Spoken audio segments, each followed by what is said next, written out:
Hola, soy Teresa Parodi y acepté la invitación de Médicos por Naturaleza para recordarte que el cáncer de mama es el más común en las mujeres y es curable siempre que se lo diagnostique a tiempo.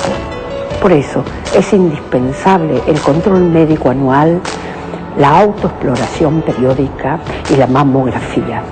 No te olvides, con 2 minutos de autoexamen podés salvar tu vida.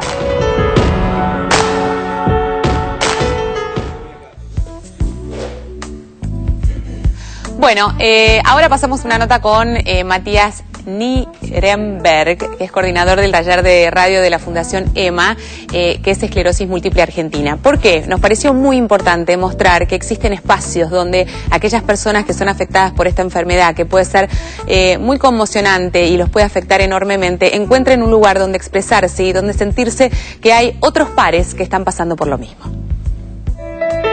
Básicamente lo que empezamos a desarrollar es esto del juego dialéctico que tiene que ver con la palabra, con la música, con el sonido y fundamentalmente con el silencio, uno de los instrumentos de la radio que aparecen como a desocultar, ¿no? Que tiene que ver con el respeto entre las voces, que puedan escuchar la voz del otro y en definitiva construir su propia opinión.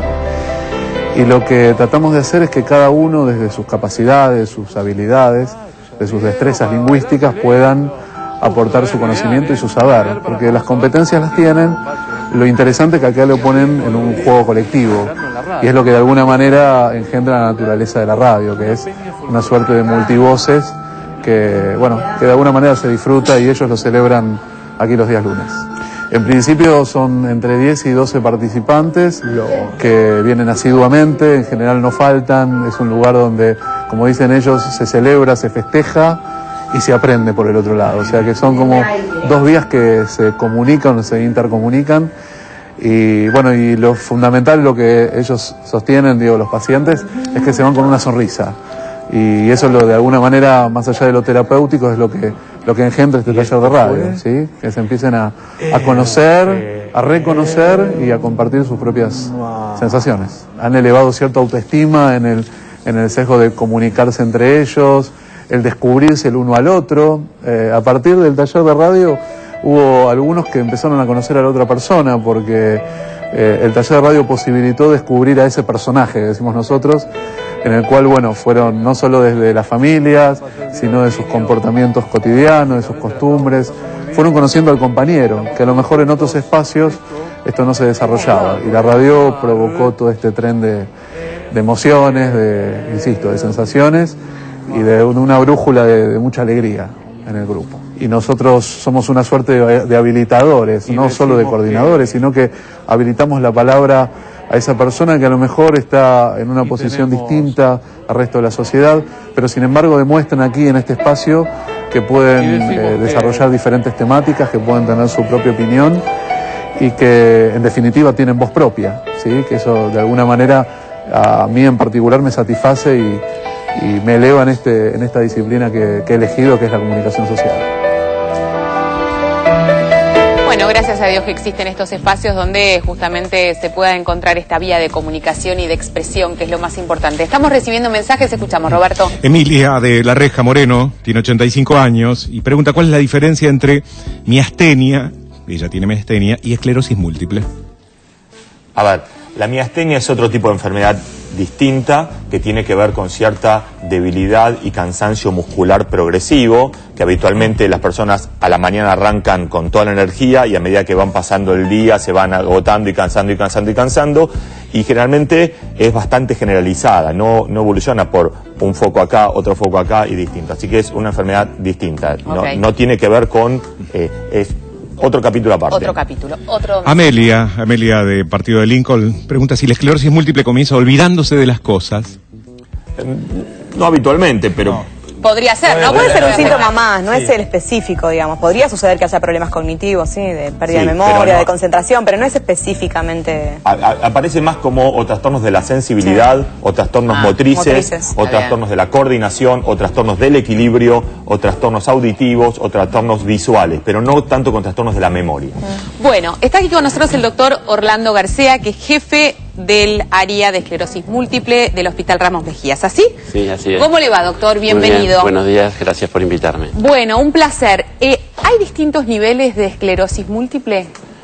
Hay distintos grados de severidad de la enfermedad. Ok. Esta es una enfermedad muy heterogénea, como bien se dijo anteriormente, y realmente encontramos pacientes que a lo mejor en pocos años de enfermedad alcanzan algún grado de discapacidad importante, mientras que en otros casos pacientes pueden desarrollar la enfermedad durante largos años y realmente llevar una vida prácticamente normal.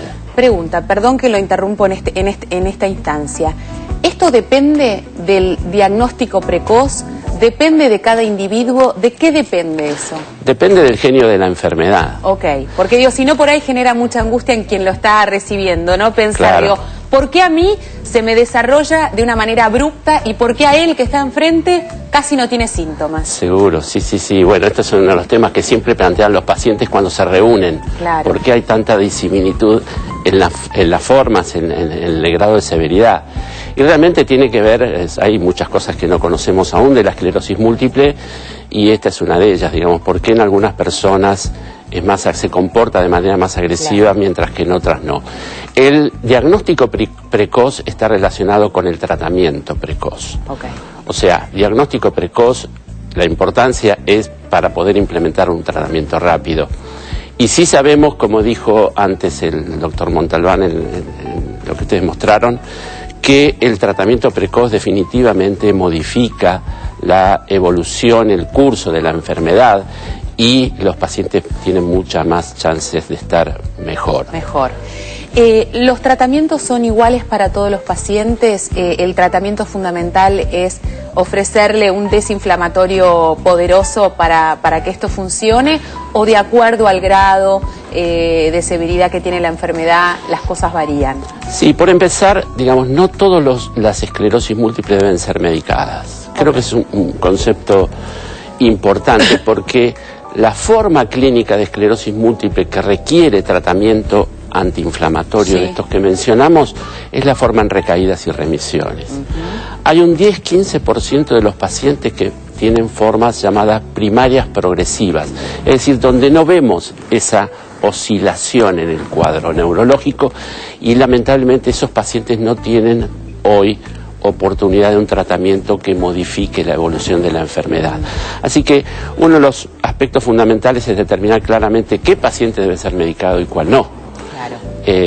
Y a partir de ahí, bueno, hay distintas opciones de tratamiento, tratamientos de primera línea y por supuesto tratamientos que están llegando y que realmente nos hacen tener muy buenas expectativas respecto al futuro, ¿no? Perfecto, esto es lo más importante, no lo que yo siempre le digo a mis pacientes, no es lo mismo tener esclerosis múltiple hace 25 años que tenerla ahora. Digamos, es otro cantar. Es otra cosa. Es otra cosa. Bueno, esta medicación o estos distintos tipos de tratamiento que pueden ser ofrecidos al paciente, ¿tienen efectos colaterales? ¿Deben ser controlados paralelamente? Sí, por supuesto. Los tratamientos de los que disponemos actualmente son medicamentos biotecnológicos, es decir, son medicamentos sofisticados, sí, y que requieren control, monitoreo médico y por supuesto que tienen algunos efectos adversos, algunos más, otros menos, pero que deben ser controlados y que los pacientes fundamentalmente deben conocer antes de iniciar el tratamiento. A esto, ¿no? Porque digo, seguramente nadie pone en discusión el tratamiento. El tratamiento es en función de mejorar la calidad de vida del paciente que padece esta enfermedad. Pero como lamentablemente no muchas personas realizan estos controles pertinentes y tienen este grado de responsabilidad, el paciente lo debe conocer para saber cuáles son los riesgos que corre. Tal cual, eso forma parte de la educación de los pacientes. O sea, los pacientes deben conocer cuáles son sus opciones terapéuticas y qué tipo de problemas pueden llegar a tener.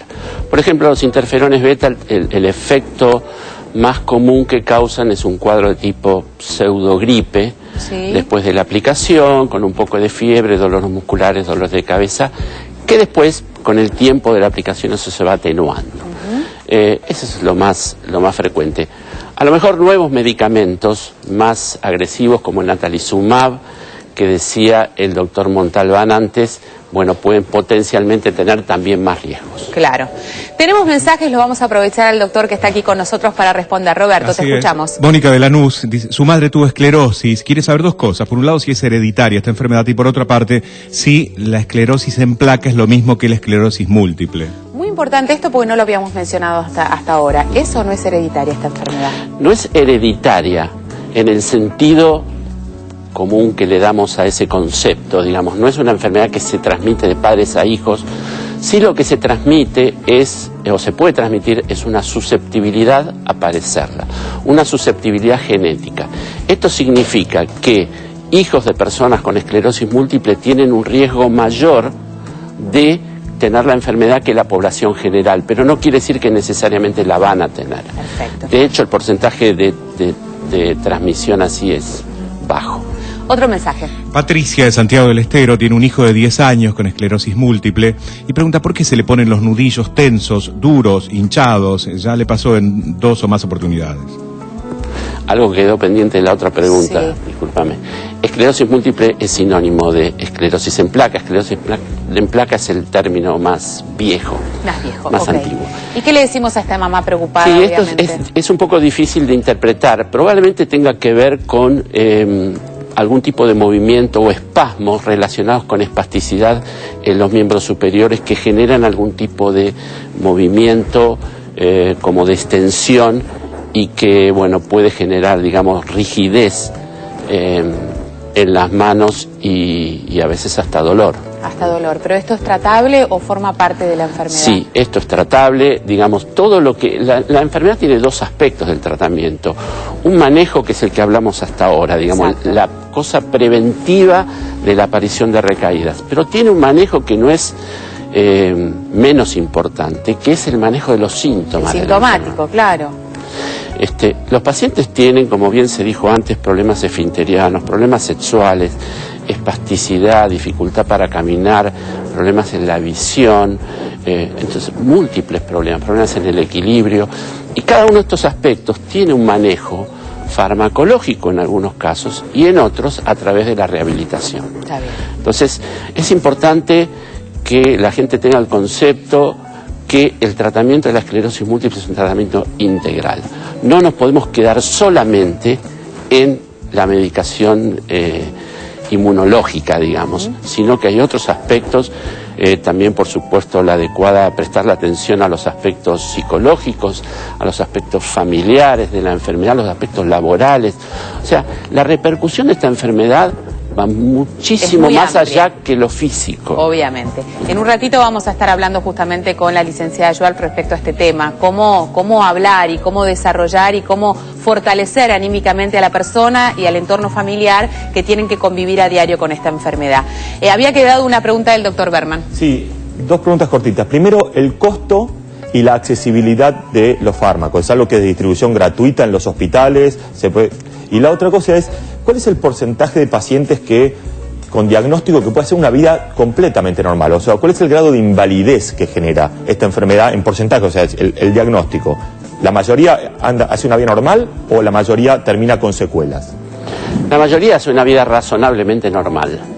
Digamos, el porcentaje de pacientes que viene a verme en silla de ruedas, que sería la expresión máxima de discapacidad en esta enfermedad, es realmente un 10% de los pacientes, 15%. La mayoría transita, digamos, con algún trastorno, sobre todo en la marcha, que a veces necesita algún tipo de resistencia, pero en general son personas que durante largos años pueden desarrollar una vida razonablemente normal, ¿no? Y a eso apuntamos, por supuesto, siempre, a que puedan seguir trabajando, a que puedan seguir con sus actividades habituales. Y respecto a la medicación, ¿se entrega gratuitamente en los hospitales o no? La medicación, afortunadamente, hay una cobertura del 100%, o sea, estas medicaciones están incluidas en el PMO. Ah, ok. O sea que la verdad es que hace años teníamos problemas en cuanto a acceso a estos medicamentos, afortunadamente ya no. Y la mayoría de los pacientes pueden acceder a estos tratamientos que sí son muy caros, por esta cosa que decíamos antes de que son medicamentos biotecnológicos con un proceso de fabricación muy complejo. Muy complejo. ¿Se queda un ratito más, doctor? Claro. Bueno, hacemos una pequeña pausa. Recuerden, hoy estamos hablando de la esclerosis múltiple. En un ratito también estaremos desarrollando este tema con la licenciada Yualp, así que no se lo pueden perder. Ya venimos. ¿Sabías que, a causa de sus efectos sobre el sistema nervioso central, la esclerosis múltiple puede tener como consecuencia una movilidad reducida e invalidez en los casos más severos? 15 años tras la aparición de los primeros síntomas, si no es tratada, al menos el 50% de los pacientes conservan un elevado grado de movilidad. Menos del 10% de los enfermos mueren a causa de las consecuencias de la esclerosis múltiple o de sus complicaciones.